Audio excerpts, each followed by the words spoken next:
देश आगे तब बढ़ेगा जब जाति जाति जाति जाति की कुल गणना जाति गणना होगी तभी देश आगे बढ़ेगा అని చెప్పి మాట్లాడతారు. ఇండియా ఇస్ బ్రోకెన్ అని చెప్పి మాట్లాడతారు. కాకపోతే మీ ఓట్ బ్యాంకులు బ్రేక్ అవుతున్నాయి రాహుల్ గాంధీ. ఇది నువ్వు అర్థం చేసుకో. మీది జోడో యాత్ర అనాలనా లేకపోతే తోడో యాత్ర అనాలనా? What is the opposite of pro అని అన్నాం అనుకో పిల్లలకు కాన్ అని అంటారు. Then what is the opposite of progress అని అన్నాం అనుకో కాంగ్రెస్ అని అంటారు. ఇప్పటిదాకా నువ్వు ఏదైతే జోడో యాత్రలు చేసినావు చూడు, నిజంగా చెప్పాలని అంటే డీజిల్ ఖర్చులు దండగా, మంచి బిర్యానీ ఖర్చులు ఎక్కువ. Look at my face in a mirror అనగానే రేవంత్ అన్నకి ఇట్లా పక్కకి అందరు వచ్చి బ్యాక్గ్రౌండ్ మ్యూజిక్ కూడా ఇర్రా నాయన. మళ్ళీ ఎలక్షన్లలో ఏం కట్టాలు కట్టిర్రా అని అంటే బంక చెక్క మాషపత్రి. దీని తర్వాత ఏం రాలే. భారత్లో ప్రభుత్వాలు దిగుతాయి ఎప్పుడు తెలుసా? భారతీయుల నమ్మకం చెడినప్పుడు దిగుతాయి తప్ప భారతీయులు రాజ్యాలను పడేసే తత్వం కాదు. 2014లో అచ్చే దిన్ కబాయింగే అని అన్నారు. మీ రిజల్టే మీకు అచ్చే దిన్ చూపించింది.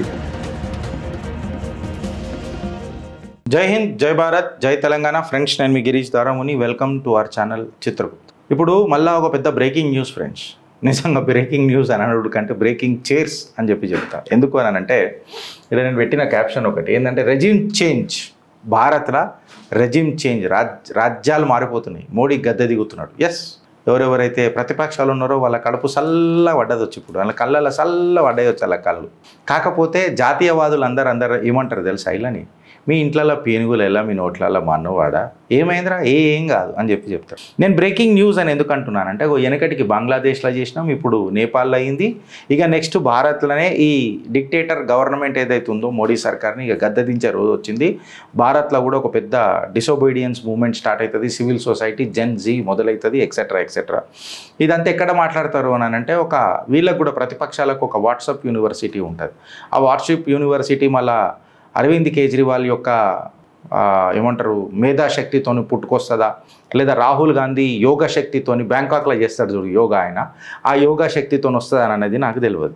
అయితే ఇప్పుడు నేపాల్ కంపారిజన్ తీసుకొస్తారు ఫ్రెండ్స్. ఇది నాకు భలే విచిత్రంగా అనిపిస్తుంది, విడ్డూరం అనిపిస్తుంది ఈ సకదానాలను చూసి. ఎందుకంటే నేపాల్లో ఎందుకు అయిందిరా భయ్, అసలు నేపాల్లో లొల్లి ఎందుకు జరిగిందిరా అని అంటే సోషల్ మీడియా బ్యాన్ చేసినందుకు లొల్లి జరిగింది.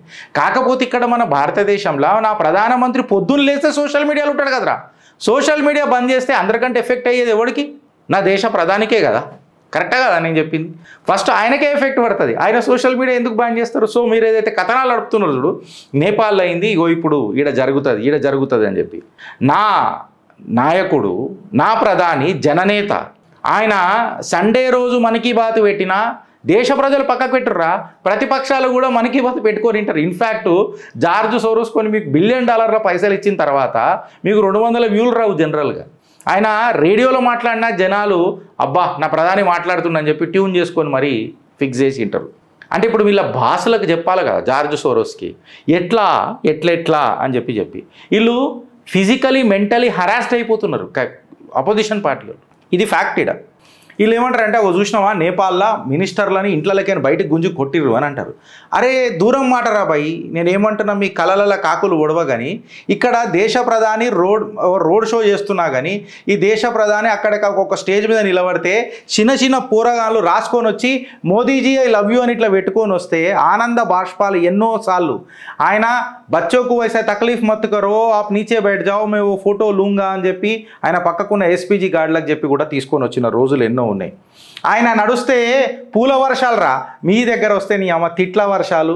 ఉన్నమాట చెప్పాలని అంటే ఇక మీరు ఇక నేను చెప్తున్నా కదా, నేను హైట్ ఆఫ్ సర్కాజంకి వెళ్ళిపోతా, పూనకంలోకి వెళ్ళిపోయింది అనుకో, మళ్ళీ గిరీష్ భాయ్ నువ్వు అట్లా మాట్లాడొద్దని అని అంటారు.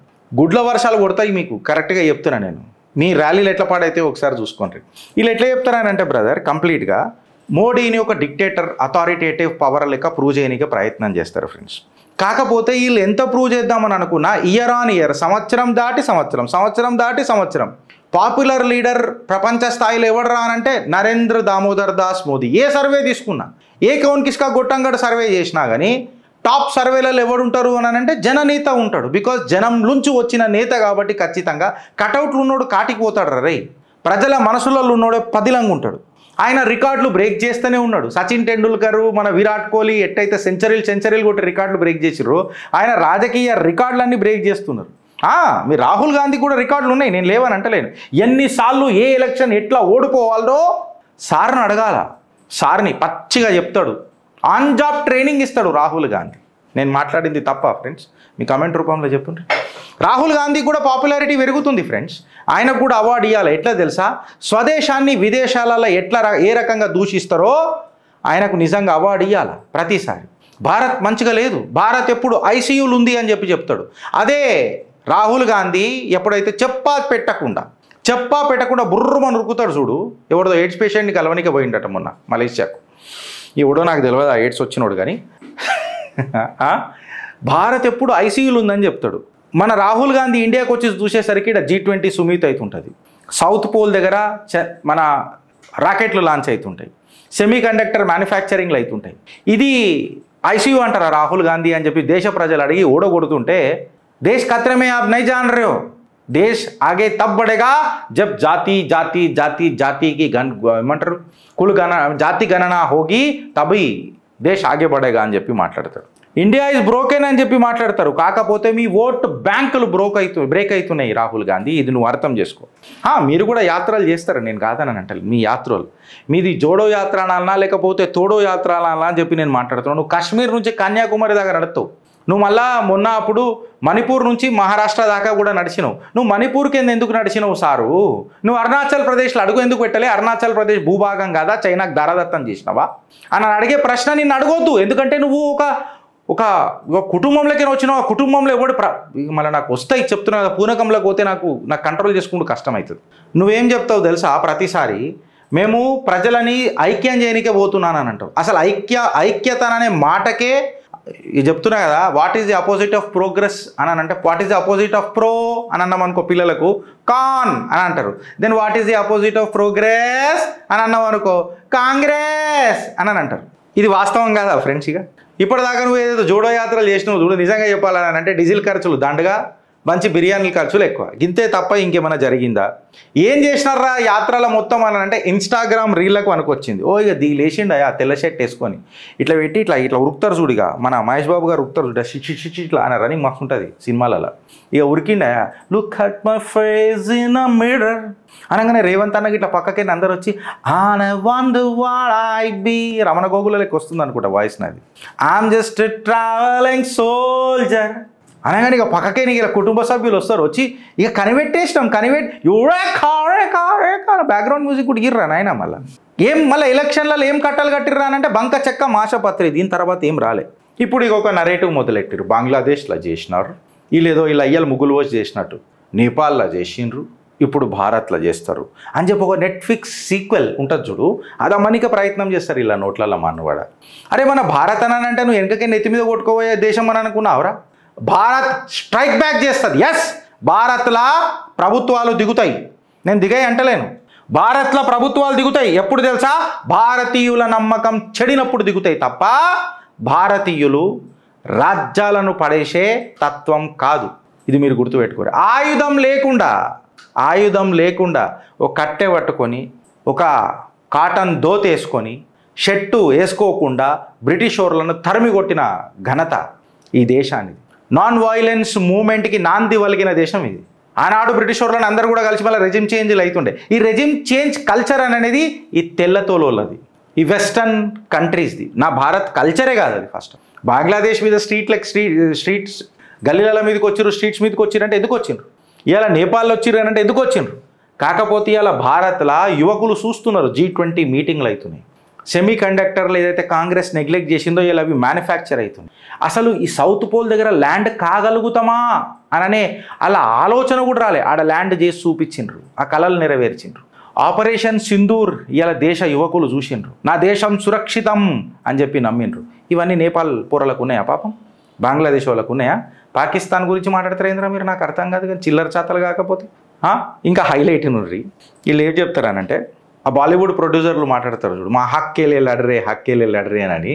ఈ కాంగ్రెస్ వాళ్ళు ఏమో మా పూర్వాల చాచా ఇంద్రమ్మ రాజ్యం, పూర్వాల చాచా కాదు, మా ఇంద్రమ్మ రాజ్యం కోసం కొట్లాడుతూ అంటారు. ఈడ మమతా బెనర్జీ ఏమో మళ్ళా 1970 బెంగాల్ ఉండదు గట్ల తీసుకురావాలని చూస్తారు.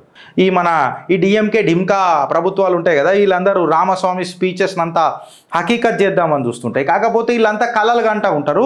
హకీకత్లలో మీకు economy super, Bharat third largest economy, highways, space missions, operation Sindoor, Atmanirbhar Bharat అని చెప్పి ముంగట డేటా కనబడుతూ ఉంటుంది. ఇది భారత్ చేస్తున్న అభివృద్ధి. ఇలా మోడీ డిక్టేటర్ అని చెప్తారు, కాకపోతే జనాలు ఆయనని జననేత అని చెప్పి పిలుస్తారు. అపోజిషన్ ఆయనను చోర్ అని పిలుస్తుంది. ఎలక్షన్ల ప్రతి భారతీయుడు మేరా ఓట్ కేవల్ మోదీ కా మోర్ అని చెప్పి కమలం పువ్వు మీద మోర్ గుద్దు వస్తారు. ఇలా ఆయన ఒక పనౌతి అని అంటారు.